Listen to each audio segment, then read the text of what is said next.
ये जो आपको दिख रहा है ये है 1962 का इंडिया और ये है 2025 का इंडिया। अटैक हुआ है नूर खान बेस पे। Breaking news coming in, viewers. Indian Air Force has launched Operation Sindoor, hitting terrorist infrastructure in Pakistan and Pakistan-occupied Kashmir. यानी कि तकरीबन 60 सालों में हम कहां से कहां पहुंच गए हैं। लेकिन ये कैसे हुआ? तो ये ऐसे ही नहीं हुआ, इसके पीछे कई सारे लोगों का हाथ है। इसके पीछे डॉक्टर एपीजे अब्दुल कलाम का भी हाथ है, जो कि इंडियन मिसाइल टेक्नोलॉजी के फादर थे। इसके अलावा डॉक्टर वीएस अरुणाचलम, जिन्होंने इंडियन मिसाइल डेवलपमेंट प्रोजेक्ट में एक अहम भूमिका निभाई। इसके अलावा डॉक्टर के संतनम, जिन्होंने पोखरण न्यूक्लियर टेस्ट में क्रूशियल रोल प्ले किया। इसके अलावा डॉक्टर टेसी थॉमस, जिन्हें मिसाइल वुमन ऑफ इंडिया भी कहा जाता है। उन्होंने अग्नि 4 और अग्नि 5 बैलिस्टिक मिसाइल डेवलपमेंट में क्रूशियल रोल प्ले किया है। और रिसेंट टाइम में मिस्टर मनोहर पर्रिकर, जिन्होंने मरते दम तक इंडिया के डिफेंस के लिए काम किया एज अ डिफेंस मिनिस्टर, जिसके कारण इंडिया का डिफेंस इतना मजबूत हो पाया कि दुश्मनों के डजन्स ऑफ मिसाइल्स के बाद भी वो इंडिया का बाल भी बाका नहीं कर पाए। और ऐसे कई लोगों के कंट्रीब्यूशन से इसका कारण है कि आज इंडिया की डिफेंस इंडस्ट्री इतनी पावरफुल हो पाई है। जैसे कि मैंने कहा कि ये कुछ रातों रात नहीं हुआ है, इसके पीछे 50 से 60 साल की मेहनत है। और इसी चीज़ का फायदा इंडिया की डिफेंस कंपनीज को भी बड़े तौर पर हुआ है। पिछले कुछ टाइम में या फिर पिछले कुछ सालों में आप देखोगे तो defence companies have performed really well. और सिर्फ पिछले 1-1.5 हफ्तों में ही डिफेंस कंपनीज में 30 to 40% की बढ़ोतरी देखी गई है। लेकिन अब दिन ब दिन जो डिफेंस का तरीका है वो भी बदल रहा है। पहले क्या होता था कि हथियार वगैरह बनते थे, लेकिन आज की डेट में चीज़ें बहुत बदल चुकी है। आज की डेट में आपकी डिफेंस कैपेबिलिटी इस चीज़ पर डिपेंड है कि आपके पास कितने तगड़े मिसाइल्स हैं, कितने तगड़े ड्रोन्स हैं, anti missile system, anti drone system, इनका बोलबाला आज की डेट में बहुत ज़्यादा बढ़ गया है। तो जो भी रिसेंट कुछ टाइम में हुआ है, तो एक चीज़ तो मैं कह सकता हूँ कि इंडिया का डिफेंस बजट आने वाले टाइम में बढ़ने वाला है और उसके साथ ही इंडिया का जो डिफेंस एक्सपोर्ट है वो भी बढ़ने वाला है। और एज एन इन्वेस्टर अगले कुछ सालों में defence industry could be the next big thing. और इसलिए मैंने और मेरी टीम ने सोचा कि क्यों ना इस पर एक डिटेल्ड वीडियो बनाई जाए, एक बहुत अच्छा रिसर्च किया जाए, ताकि इस इंडस्ट्री की पूरी डिटेल इन्फॉर्मेशन आसान भाषा में आप सभी को 10 से 12 मिनट में पता चल जाए। अब देखिए, ये थोड़ा डिटेल वीडियो है तो थोड़ा लंबा भी हो सकता है, पर एक चीज़ का मैं ज़रूर वादा कर सकता हूँ कि ये वीडियो बहुत ज़्यादा नॉलेजेबल होने वाली है। Let's get started. नमस्कार, मैं प्रसाद आपका आज के इस वीडियो में स्वागत करता हूँ। आज के इस वीडियो के प्रायोजक है रिसर्च 360, जिनके बारे में हम वीडियो में आगे बात करेंगे। मेक इन इंडिया इनिशिएटिव से पहले की बात करें, 2014 से पहले की, तो India was heavily dependent on imports. और ऐसे वैसे नहीं, close to 70% of the defence equipment हम इंपोर्ट करते थे। सिर्फ यही नहीं, 2010 से 2014 इन 4 सालों के बीच India world's biggest military hardware importer था। और उस वक्त पूरी दुनिया का टोटल डिफेंस इंपोर्ट्स का 15% सिर्फ इंडिया अकेला बाय कर रहा था, क्योंकि बाकी कंपटीशन में फिर तो कोई था ही नहीं।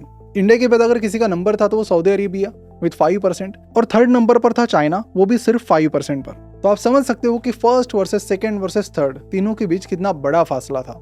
अब इंपोर्ट पर इतना ज्यादा रिलाई होने की वजह से इंडिया को कंप्लीटली फॉरेन मिलिट्री टेक्नोलॉजी पर ही डिपेंड रहना पड़ता था।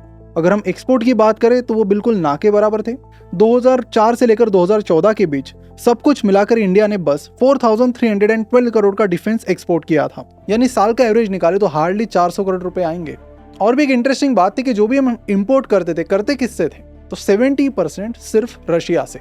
अब अगर हम प्राइवेट सेक्टर की एंट्री की बात करें इंडिया में, तो उसकी कहानी भी काफी दर्दनाक है। 1991 तक प्राइवेट कंपनीज को डिफेंस सेक्टर में आने की इजाजत ही नहीं थी। 1991 में उन्हें परमिशन तो मिली, लेकिन अगले 11 सालों तक एक भी डिफेंस कंपनी को कोई लाइसेंस नहीं मिला। सब कुछ सरकारी कंपनी से हैंडल करती थी। इन सभी कारणों की वजह से इंडिया एक स्ट्रेटेजिकली वीक पोजीशन में था। फिर रशिया ने जब क्राइमिया पर कब्जा किया तो यूएसए ने रशिया पर सैंक्शंस लगा दिए, और ये वही रशिया था जिससे हम 70% आर्म्स इंपोर्ट करते थे।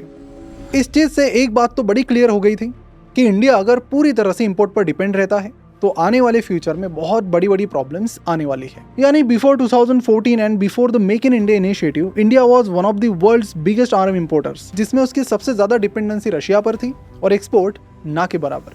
वीडियो में आगे बढ़ने से पहले एक बात आपसे करना चाहूंगा कि एक ऐसी ऐप है जो हमें रिसर्च करने में बहुत मदद करता है। वो है research 360 by Motilal Oswal. Genuinely मैं इस ऐप को बहुत ज्यादा इसलिए पसंद करता हूँ कि चाहे फिर फंडामेंटल एनालिसिस हो, टेक्निकल एनालिसिस हो या फिर लेटेस्ट न्यूज़, ये सारी चीज़ें आपको एक जगह पर इस ऐप में मिल जा रही है। इसे आप स्टॉक मार्केट का नेटफ्लिक्स ही समझ लीजिए। इसके फीचर्स की अगर मैं बात करूँ तो मार्केट की हर अपडेट और न्यूज़ आपको यहाँ पर मिल जाएगी। मोतीलाल ओसवाल के अवार्ड विनिंग रिसर्च से ट्रस्टेड रिकमेंडेशंस और स्टॉक आइडियाज़ यहाँ आपको मिल जाएंगे। इसके साथ ही आपको मिलते हैं यहाँ पर 200+ स्मार्ट स्क्रीनर्स, जिसके थ्रू आप स्टॉक्स को प्राइस, वॉल्यूम, डिलीवरी और RSI MACD जैसे इंडिकेटर्स के बेसिस पर आसानी से फिल्टर कर सकते हो। IPO की हर एक डिटेल और SWOT एनालिसिस यहाँ पर आपको मिल जाएगी। इतना ही नहीं, FII DII क्या खरीद रहे हैं, बेच रहे हैं, इसका सारा डेटा आपको इस ऐप पर मिलता है ताकि आप भी अपडेट रहो कौन से स्टॉक्स में खरीदारी कर रहे हैं। F&O का readymade option strategies, earnings calendar और 10+ स्टॉक बास्केट्स यहाँ पर आपको मिल जाएंगे। और जो बड़े बड़े इन्वेस्टर्स उनके पोर्टफोलियो यहाँ पर आपको देखने मिल जाएंगे, फिर उसमें राकेश झुंझुनवाला जी हो या फिर दमानी जी। और ये बड़े बड़े इन्वेस्टर्स क्या खरीद रहे हैं, क्या बेच रहे हैं, इसका भी डेटा आपको मिल जाएगा। चाहे फंडामेंटल रिसर्च हो या फिर टेक्निकल, कमोडिटीज हो या इक्विटी, रिसर्च 360 में आपको सब कुछ मिलता है। यानी कि अब 10 अलग अलग ऐप्स आपको डाउनलोड करने की जरूरत नहीं है, रिसर्च 360 अकेला ही काफी है। और सबसे अच्छी बात, ये बिल्कुल फ्री है। इसकी लिंक आपको नीचे डिस्क्रिप्शन और कमेंट बॉक्स में मिल जाएगी। तो अभी रिसर्च 360 चेकआउट कीजिए और आपको ऐप कैसा लगा मुझे कमेंट बॉक्स में भी जरूर बताइए। तो अभी इस ऐप को डाउनलोड करके अपनी रिसर्च शुरू कीजिए और बढ़ते हैं वीडियो की तरफ। और फिर गवर्नमेंट कुछ ऐसे स्टेप्स लेती है जिससे डिफेंस इंडस्ट्री पूरी तरह से बदल जाती है। अब देखिए, इंडिया में डिफेंस मिनिस्ट्री जब भी हथियार खरीदती है तो वो डिफेंस प्रोक्योरमेंट प्रोसीजर यानी कि DPP के अंडर खरीदती है। ये गाइडलाइन है जो बताती है कि कौन से तरीके से, किस प्रोसेस के थ्रू और किस प्रायोरिटी के हिसाब से डिफेंस इक्विपमेंट की खरीदारी होगी। जैसे कि आप स्क्रीन पर देख सकते हो, ओवर द ईयर्स काफी सारे DPPs लाए गए पर कुछ खास रिफॉर्म नहीं हुआ। हम फिर भी ज्यादातर हथियार बाहर से ही खरीद रहे थे। अब आप इसे लॉबिंग भी कह सकते हो क्योंकि इस इंपोर्ट में कुछ लोगों का निजी फायदा भी होता था। लेकिन ये सब चेंज हो जाता है जब 2016 में इंडिया के तब के defence minister mister Manohar Parrikar इस DPP में कुछ इंपॉर्टेंट रिफॉर्म्स लाते हैं। इसमें बाय इंडियन IDDM यानी कि indigenously design, develop and manufactured category को सबसे ऊपर रखा गया। यानी कि जो चीजें इंडिया में डिजाइन होती है, डेवलप होती है और मैन्युफैक्चर होती है, सबसे पहले उन्हें खरीदना है। और अगर कुछ केसेस में रिक्वायरमेंट मैच नहीं होती है तो उसी केस में आपको बाहर से इंपोर्ट करना है। इस पॉलिसी के तहत एक और इम्पोर्टेंट चीज हुई कि डिफेंस कैपिटल का 60% हिस्सा सिर्फ इंडियन कंपनीज के लिए रिजर्व किया गया और कई सारी प्रोसीजर को भी इजी बनाया गया ताकि MSMEs यानी medium and small scale companies भी इसमें पार्टिसिपेट कर सके। और नतीजा क्या हुआ आप देखकर चौंक जाएंगे। नवंबर 2017 तक 79 कैपिटल कॉन्ट्रैक्ट्स में से 46 कॉन्ट्रैक्ट्स इंडियन कंपनीज को दिए गए जिनकी वैल्यू 44,000 करोड़ की थी। इसके बाद 2020 में DPP का नाम बदलकर डिफेंस एक्विजिशन प्रोसीजर यानी कि DAP कर दिया गया, क्योंकि अब सिर्फ खरीदना नहीं बल्कि डिजाइन, डेवलपमेंट, मैन्युफैक्चरिंग और लाइफ साइकिल सपोर्ट तक सब कुछ कवर किया जाता है। इसके साथ ही इंडियन टेक्नोलॉजी यानी लोकल सॉफ्टवेयर और मटेरियल्स को प्रेफरेंस दिया गया। इसका रिजल्ट ये था कि 2016 से 2023 के बीच 68% डिफेंस कॉन्ट्रैक्ट्स इंडियन कंपनीज को मिले। देखिए, अब डिफेंस में जो डोमिनेट करने वाली कंपनीज है वो ज्यादातर सरकारी कंपनीज हैं जिन्हें DPSUs कहते हैं, डिफेंस पब्लिक सेक्टर अंडरटेकिंग्स। इसके अलावा प्राइवेट सेक्टर कंपनीज को भी इसमें काफी फायदा मिला। लेकिन प्राइवेट से पहले सरकारी की बात करते हैं क्योंकि उन्हें ज्यादा फायदा यहाँ पर मिल रहा है। तो सबसे पहले बात करते हैं HAL की यानी कि हिंदुस्तान एरोनॉटिक्स लिमिटेड। अगर हम HAL की बात करें तो डिफेंस सेक्टर में ये सबसे बड़ी कंपनी है with market cap of close to 3 lakh crore rupees. HAL is engaged in the business of manufacturing, repairing and maintaining aircrafts and helicopters. अगर प्रोडक्ट्स की बात करें तो स्क्रीन पर जो भी चीजें आपको दिख रही है HAL ये सब बनाती है। इनकी ऑर्डर बुक की बात करें तो फिलहाल वो 1.2 लाख करोड़ की है और कंपनी एक्सपेक्ट कर रही है कि आने वाले कुछ सालों में 1 लाख करोड़ के एडिशनल ऑर्डर्स मिल सकते हैं, जिसे ये अगले 5 सालों में 2030 तक एग्जीक्यूट करने वाले हैं। अगर वैल्यूएशन की बात करें तो आप रिसर्च 360 ऐप पर HAL के लेटेस्ट नंबर चेक कर सकते हो। अभी इसका P रेशो 38 है जो थोड़ा एक्सपेंसिव लग रहा है, लेकिन अगर इंडस्ट्री P देखे तो वो फिलहाल अराउंड 50 के करीब है। ऑफकोर्स ये कोई अंडर वैल्यूड स्टॉक नहीं है, ना ही ये पूरा सेक्टर फिलहाल अंडर वैल्यूड है, लेकिन यहाँ पर ग्रोथ के हिसाब से आप ग्रोथ इन्वेस्टिंग स्ट्रेटेजी से कुछ अपॉर्चुनिटीज ढूंढ सकते हो। रेवेन्यू ग्रोथ की बात करें तो कंपनी का रेवेन्यू कंसिस्टेंटली बढ़ रहा है। ऑपरेटिंग प्रॉफिट की बात करें वो भी कंसिस्टेंटली बढ़ रहा है, नेट प्रॉफिट भी कंसिस्टेंटली बढ़ रहा है और इनकी प्रॉफिट मार्जिन भी काफी हेल्दी है जो कि 27% के आसपास की आती है।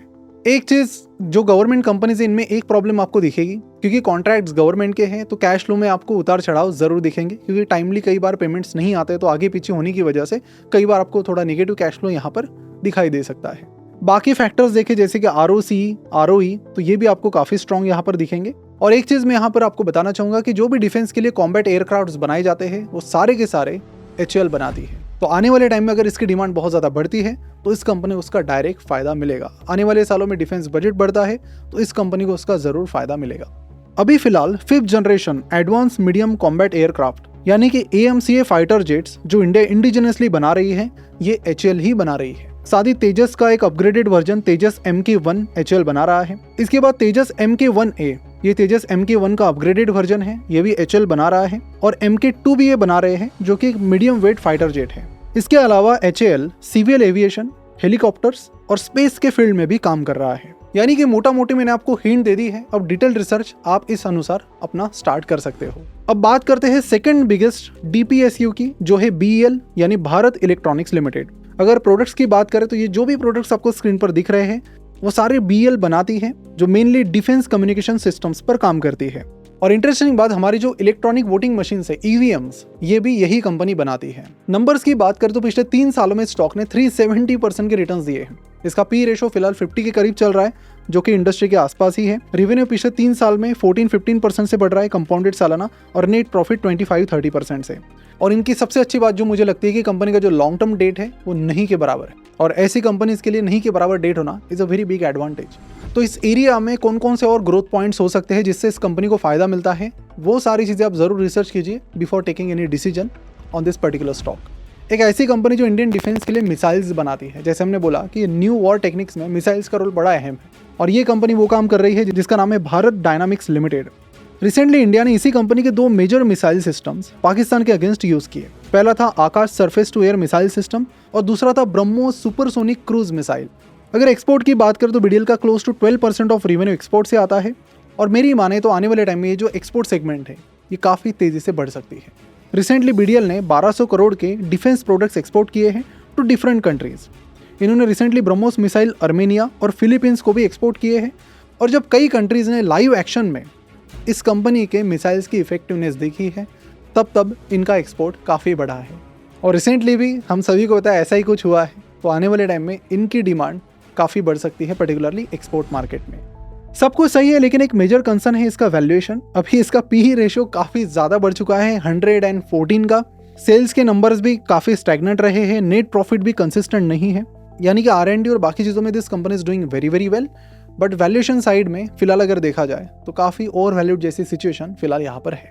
इस कंपनी का भी एक और फायदा कि इतनी बड़ी मैन्युफैक्चरिंग गेम में होने के बावजूद भी इस कंपनी पर जो लॉन्ग टर्म डेट है वो नहीं के बराबर है, और कंपनी का ROC देखे तो वो फिलहाल 11% है, जो कंपैरेटिवली थोड़ा कम है। यानी कि एक ऐसी कंपनी है कि फिलहाल शायद आपको अट्रैक्टिव ना लगे, लेकिन आपके रडार में इनकी मिसाइल्स और ये कंपनी ज़रूर होनी चाहिए।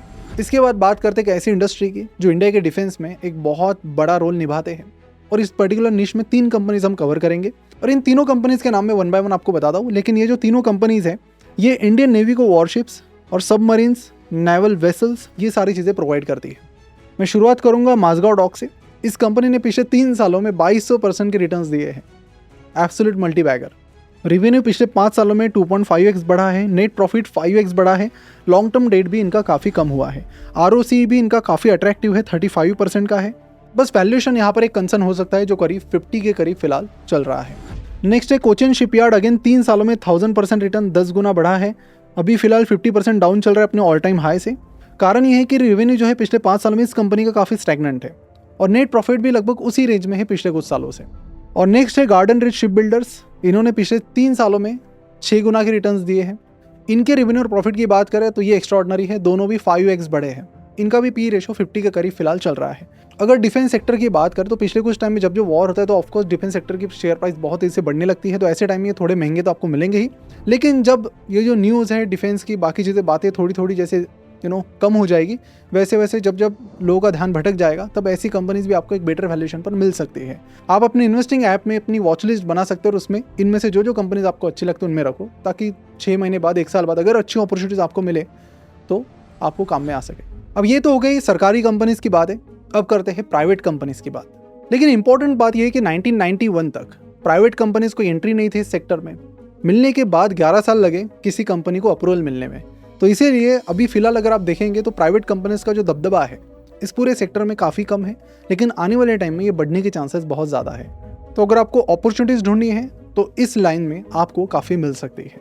अब इसी कारण की वजह से इंडिया में जो प्राइवेट कंपनीज हैं वो मेजर प्लेयर नहीं बन पाई डिफेंस सेक्टर में। वहीं पर अगर हम वेस्ट में देखें तो वहाँ पर लॉकहीड मार्टिन, बोइंग और BAE सिस्टम जैसी डिफेंस स्पेस में काम करने वाली कंपनीज बहुत अहम रोल निभा रही है। अगर लॉकहीड मार्टिन इस अकेली कंपनी का मार्केट कैप देखें तो वो फिलहाल $100 बिलियन के करीब है, यानी कि लगभग 9 लाख करोड़ का। अब सवाल ये भी आता है कि इंडिया में सबसे पहले किस कंपनी को अप्रूवल मिला, तो वो मिला था लार्सन एंड ट्यूब्रो यानी कि L&T और टाटा ग्रुप को। इसके बाद और भी प्राइवेट कंपनीज डिफेंस सेक्टर में एंटर करती रही, जैसे कि सोलर इंडस्ट्रीज नाम की ये कंपनी एक्सप्लोजिव्स, अम्यूनिशन और अदर डिफेंस ऑर्डिनेंस बनाती है। इसका मार्केट कैप फिलहाल 1.2 लाख करोड़ का है। तो ये छोटे छोटे प्लेयर्स भी अभी तेज़ी से बड़े होने लगे हैं। इसके बाद डेटा पैटर्न्स है जो रडार सिस्टम्स, कम्युनिकेशन इक्विपमेंट और इलेक्ट्रॉनिक वॉरफेयर सिस्टम्स बनाती है। जेन टेक्नोलॉजीज़ है जो ट्रेनिंग सिमुलेटर्स और कॉम्बैट सिमुलेशन सिस्टम्स डिज़ाइन करता है। उसके बाद एस्ट्रा माइक्रोवेव, पारस डिफेंस, ITL लिमिटेड, ये सारी कंपनी है जो एक्टिवली इंडिया के डिफेंस सेक्टर में काम कर रही है। अब हर एक कंपनी पर यहाँ पर डिटेल में जाना तो पॉसिबल नहीं है। अगर आप चाहते हैं इनमें से किसी एक कंपनी पर हम डिटेल वीडियो बनाएं तो उस कंपनी का नाम नीचे कमेंट करके बताएं। जिस कंपनी के नाम को सबसे ज़्यादा लाइक्स मिलेंगे हम उसे ज़रूर कवर करेंगे।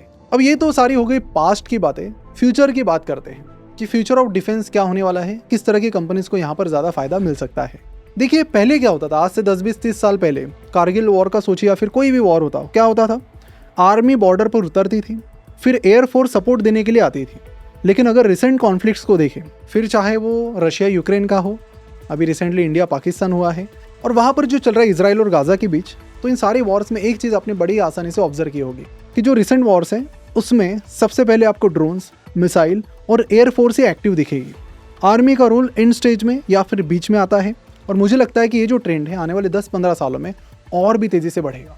यानी कि अगर पूरी दुनिया के डिफेंस सिस्टम और डिफेंस सेक्टर की बात करें तो सबसे ज़्यादा फोकस अगर किसी चीज़ पर है तो वो ये है कि ऐसे इक्विपमेंट बनाए जाए जिसमें ह्यूमन इंटरवेंशन बहुत कम हो, मिनिमम हो।